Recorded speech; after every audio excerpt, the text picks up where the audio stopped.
Hi, I'm Dr. Gayatri, physician Changamalli Remedium. Today we have Dr. Shani, senior physician Changamalli Vaidibhavan with us. Menarche സമയത്ത് നമുക്ക് പരിചരണം എന്തുകൊണ്ട് എത്രത്തോളം അത്യാവശ്യമാണ്, ഇതാണ് നമ്മൾ ഇന്ന് ഡിസ്കസ് ചെയ്യാൻ പോകുന്നത്. സോ ഡോക്ടർ, എന്തുകൊണ്ടാണ് മെനാർക്കി സമയത്ത് പരിചരണത്തിന് ഇത്രയും ഇമ്പോർട്ടൻസ് വരുന്നത്?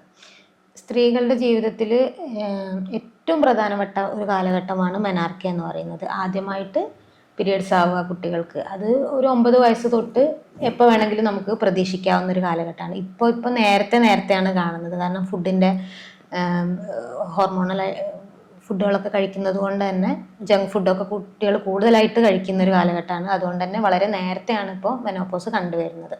ഈ സമയത്തുള്ളൊരു പരിചരണം വളരെയധികം ഇമ്പോർട്ടൻ്റ് ആണ്. കാരണം ഇപ്പോൾ കൊടുക്കുന്ന ഒരു ശാരീരികമായിട്ടുള്ള മാനസികമായിട്ടുള്ള സപ്പോർട്ട് ഭാവിയിലെ ആരോഗ്യ പ്രശ്നങ്ങൾക്ക് ഒരു അടിസ്ഥാനം നൽകാൻ ഗുണം ചെയ്യും. സോ ഡോക്ടർ, ഇപ്പോൾ ഒരു മെനാർക്കി അറ്റൈൻ ചെയ്ത ഒരു പെൺകുട്ടിക്ക് നമ്മൾ എന്ത് രീതിയിലൊക്കെയാണ് സപ്പോർട്ട് കൊടുക്കുന്നത്? അതായത് മാനസികവും ശാരീരികവുമായിട്ടുള്ള പിന്തുണ നമ്മൾ എത്രത്തോളം ഏത് രീതിയിലാണ് കൊടുക്കേണ്ടത്? അതായത് വളരെ ചെറിയൊരു പ്രായത്തിലാണ് ഒരു പ്യൂബർട്ടി അറ്റൈൻ ചെയ്യുന്നത്. അപ്പോൾ സ്വാഭാവികമായിട്ടും അവരുടെ ഉള്ളിൽ ആശങ്കകൾ ഉണ്ടാവും. ഇതെന്താണ്, എങ്ങനെയാണ്? ഇപ്പോൾ സ്വാഭാവികമായിട്ടും സ്ത്രീകൾ വളരെ ചെറിയ കുട്ടികളാകുമ്പോൾ ഇതൊക്കെ ഹാൻഡിൽ ചെയ്യാനുള്ള ബുദ്ധിമുട്ടുകളൊക്കെ അവർക്ക് ഉണ്ടാവും.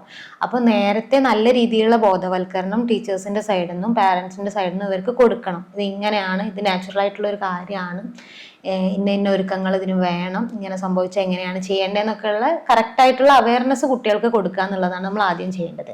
പിന്നെ മാനസികമായിട്ടും ഒരുപാട് ബുദ്ധിമുട്ടുകൾ കാണാറുണ്ട്. കാരണം നന്നായിട്ട് ആക്റ്റീവായിട്ടുള്ള കുട്ടികൾ പെട്ടെന്ന് സൈലൻ്റ് ആവുക, ഉൾവലിയ. അപ്പം അതായത് ചിലപ്പോൾ പാരൻസ് ഗൈഡ് ചെയ്യുന്നത് തന്നെ വളരെ മോശമായിട്ടാവും. ഇത് ഇനിയിപ്പോൾ പുറത്തു പോകാൻ പാടില്ല, അങ്ങനെ ചെയ്യാൻ പാടില്ല എന്നൊക്കെ പറയുമ്പോൾ അവരെ സംബന്ധിച്ചിടത്തോളം അവർ വല്ലാണ്ട് റെസ്ട്രിക്റ്റഡ്, അവർക്ക് വല്ലാത്തൊരു മാറ്റം വന്ന പോലുള്ളൊരു ഫീലിംഗ് അവരാ. പിന്നെ ഒരു ഇൻസെക്യൂരിറ്റി ഒക്കെ ആവും അവർക്ക് ഫീൽ ചെയ്യാം. അപ്പം നല്ല രീതിയിൽ ഗൈഡ് ചെയ്ത് കൊടുക്കുക. ഇന്ന മാറ്റങ്ങൾ ശരീരത്തിൽ വന്നിട്ടുണ്ട്, അപ്പം അതിന് വേണ്ട രീതിയിലാണ് നമ്മൾ പെരുമാറേണ്ടത് എന്നുള്ളത് അവർക്ക് വ്യക്തമായിട്ട് പറഞ്ഞു കൊടുക്കണം. ഇപ്പം ടീച്ചേഴ്സിൻ്റെ സൈഡിൽ നിന്നാണെങ്കിലും അത് നല്ല രീതിയിൽ ഗുണം ചെയ്യും. കാരണം ടീച്ചേഴ്സിൻ്റെ കൂടെ കുട്ടികൾ കൂടുതൽ സമയം സ്പെൻഡ് ചെയ്യണം. ചിലപ്പോൾ ഈ ഒരു ഫസ്റ്റ് ഇൻസിഡൻറ്റ് സംഭവിക്കുന്നത് ചിലപ്പോൾ സ്കൂളിൽ വെച്ചാവാം. അപ്പോൾ അതിന് വേണ്ടിയുള്ള സപ്പോർട്ട് ടീച്ചേഴ്സിൻ്റെ സൈഡിൽ നിന്നും കൂടെ ഉണ്ടെങ്കിൽ അവർക്ക്, അല്ലെങ്കിൽ ചിലപ്പോൾ കുട്ടികൾ പേടിക്കും. ഒന്നും അറിയാത്തൊരു കുട്ടിയാണെന്നുണ്ടെങ്കിൽ പെട്ടെന്നൊരു ബ്ലഡ് കാണുമ്പോൾ കുട്ടി പേടിക്കാവും ചെയ്യാം. അപ്പോൾ ആ ഒരു സാഹചര്യം ഇല്ലാണ്ടാക്കാൻ വേണ്ടിയിട്ട് കുട്ടികൾക്ക് നേരത്തെ കാര്യങ്ങൾ പറഞ്ഞു കൊടുക്കുക എന്നുള്ളതാണ് ചെയ്യേണ്ടത്. ഓൾസോ ഇപ്പൊ മെനാർക്കിന്റെ ടൈമിൽ ഈ കുട്ടികൾക്ക് ഉണ്ടാവുന്ന മാനസികമായിട്ടും അല്ലെങ്കിൽ ഹോർമോണലായിട്ട് ഉണ്ടാവുന്ന ഡിഫറൻസസ് അല്ലെങ്കിൽ വ്യതിയാനങ്ങൾ എന്തൊക്കെയായിരിക്കും? അതായത് ആദ്യമായിട്ട് പീരിയഡ്സ് ആവുമ്പോൾ ഹോർമോൺ കംപ്ലീറ്റ് ചേഞ്ച് ചെയ്യല്ലേ ബോഡിയിൽ. ഇതുവരെ ഇല്ലാത്ത ഹോർമോൺ ഉണ്ടാവുക, പ്രവർത്തനം കൂടുതലോ.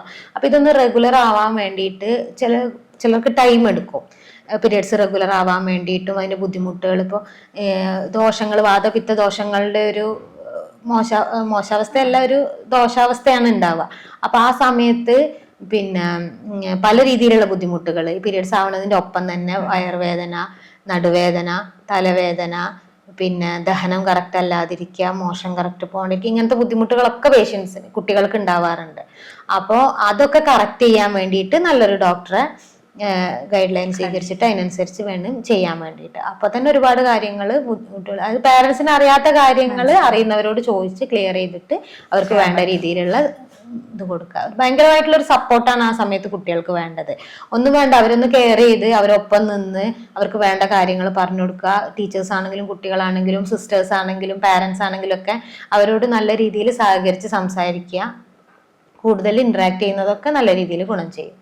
ഡോക്ടർ, അതുപോലെ നമ്മളിപ്പോൾ നോക്കുകയാണെങ്കിൽ എന്തൊക്കെ ജീവിത രീതികൾ അല്ലെങ്കിൽ ജീവിതശൈലിയിൽ നമ്മൾ എന്തൊക്കെ മാറ്റങ്ങളാണ് നമ്മൾ ഇതിന് വേണ്ടിയിട്ട് എടുക്കേണ്ടത്? അല്ലെങ്കിൽ ഫുഡിന്റെ റിലേറ്റഡ് ആയിട്ട് ഭക്ഷണ രീതികളുടെ എന്തൊക്കെ മാറ്റങ്ങൾ വരും? അതായത് പിത്തം കൂടിയിരിക്കുന്ന ഒരു സാഹചര്യമാവും. അപ്പോൾ വളരെ ലൈറ്റ് ആയിട്ടുള്ള ആഹാര രീതിയാണ് ഗുണം ചെയ്യൽ. ദഹിക്കാൻ എളുപ്പമുള്ള ഫുഡുകളും എരിവും പുളിയും ഉപ്പും കുറഞ്ഞിട്ടുള്ള ഭക്ഷണം കഴിക്കുകയാണ് നല്ലത്. ഫ്രൂട്ട്സും വെജിറ്റബിൾസും കൂടുതൽ ഇൻക്ലൂഡ് ചെയ്യുക ഫുഡിൽ. നട്ട്സ് കഴിക്കാം, ഡേറ്റ്സ്, നട്ട്സ്, ഇങ്ങനത്തെ കാര്യങ്ങളൊക്കെ കൂടുതലായിട്ട് ഇൻക്ലൂഡ് ചെയ്യുക. പിന്നെ ദഹനം എളുപ്പമാക്കുന്ന രീതിയിലുള്ള വെള്ളങ്ങൾ കുടിക്കാൻ കൊടുക്കുക. അപ്പോൾ ജീരകം ഇട്ട് തിളപ്പിച്ച വെള്ളം വാദം കുറയ്ക്കും, വേദനകൾ കുറയ്ക്കാനൊക്കെ ഗുണം ചെയ്യും. ഉലുവ, ജീരകമൊക്കെ ഇട്ട് തിളക്കുക, അതൊക്കെ നാട്ടുവൈദ്യം പോലെ വീടുകളിലൊക്കെ എല്ലാവരും ചെയ്യുന്നതാണ്. ഈ വെള്ളം കുടിക്കുന്നതൊക്കെ ദഹനം കറക്റ്റ് ചെയ്യാനും ഗ്യാസ് ഉണ്ടെങ്കിൽ അത് പോവാനൊക്കെ ഹെൽപ്പ് ചെയ്യും. ഡോക്ടർ ഓൾറെഡി മെൻഷൻ ചെയ്തു ഒരു അധ്യാപകർക്കായാലും മാതാപിതാക്കൾക്കായാലും എത്രത്തോളം റോള് ഒരു മെനാർക്ക് അറ്റൈൻ ചെയ്ത ഒരു കുട്ടീന്റെ കാര്യത്തിൽ വേണം. ഡോക്ടർ ഓൾറെഡി പറഞ്ഞത് തന്നെ ഒരു കാര്യമാണ്, ബോധവൽക്കരണം എത്രത്തോളം ഇമ്പോർട്ടന്റ് ആണ്. വളരെ ക്ലാസ്സുകൾ കൊടുക്കണം.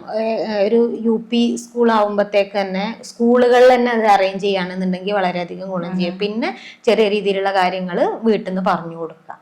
ഓക്കെ, ഐ തിങ്ക് നമുക്ക് ഒരു അവയർനെസ് ക്ലാസ് നമുക്ക് ഇവിടെ ഇംപ്ലിമെന്റ് ചെയ്യണം എന്നുള്ളത് നീഡ് തന്നെ വളരെ അത്യാവശ്യമായിട്ടുള്ള ഒരു കാര്യം തന്നെയാണ്.